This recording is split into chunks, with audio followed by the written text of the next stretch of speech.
Hello and welcome back. So today's video is going to be all about the blood feast of Roskilde. So in 1146, King Eric III of Denmark decided to abdicate the throne. Now this had never been done before in Denmark and it threw the whole country into chaos. This is because King Eric III did not have any legitimate children. Now Denmark needed to find a new king and there was three men who had a claim to the throne. The first was Canute, who was the grandson of King Niels of Denmark, who ruled Denmark between 1104 and 1134. The second was Sven, who was the illegitimate son of King Eric II of Denmark, who ruled in 1134. And Vladimir, who was the grandson of King Eric II, who ruled Denmark 1095 to 1103. So Sven and Canute were the main men in contention for the throne because Vladimir was only 15 years old at the time. Now Denmark was split in two about who they wanted to have as their king. Sven was elected king by the magnates of Zealand, while Canute was elected king by the magnates of Jutland. And because of this, it pushed Denmark into a civil war.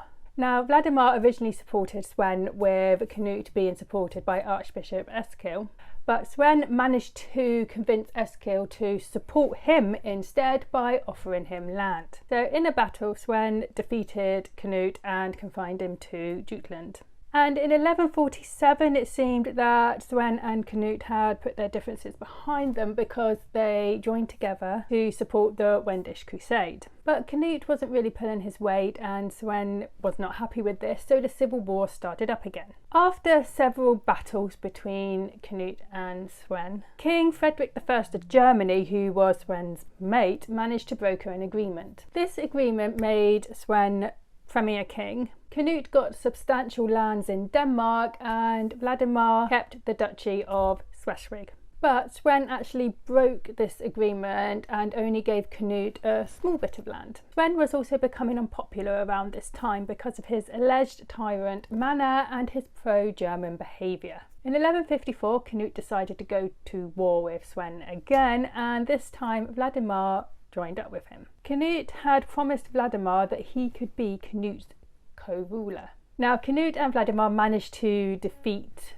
Sven and he was sent into exile in Germany for 3 years. He did return to Denmark in 1157 and the Danish magnates decided they had to do something about the situation, so they split the country into three parts: Jutland, Zealand and Scania. Each claim it got to pick one of the three parts to rule, so they would all be co-rulers. Sven chose Scania, Canute picked Zealand, so Vladimir was left with Jutland. So on the 9th of August 1157, a peace banquet was held at Roskilde to cement the fact that there are going to be three co-rulers. The banquet was the idea of Sven, who on the outside seemed like he just wanted to get on with his co-rulers so that they all ruled peacefully together. But this was not the reason why Sven threw this banquet. He wanted to kill both Canute and Vladimir, taking the whole country of Denmark for himself.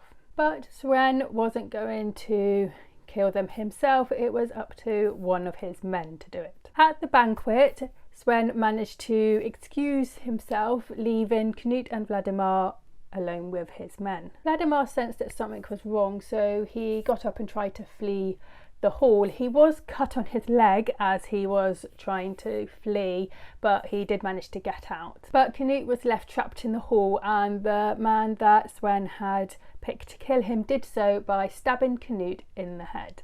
Now Sven thought that he was the only king in Denmark now, but he wasn't, because Vladimir was still alive and hiding in Jutland, but he didn't stay hidden there for long. On the 23rd of October 1157, Vladimir and Sven faced each other on the battlefield. Sven was defeated and as he ran away from the battlefield, his horse got stuck in a bog. He was found there by some peasants who killed him. Vladimir then became the sole ruler of Denmark, dying on the 12th of May 1182. So I hope you enjoyed that video. If you did, like and subscribe and I'll see you next time.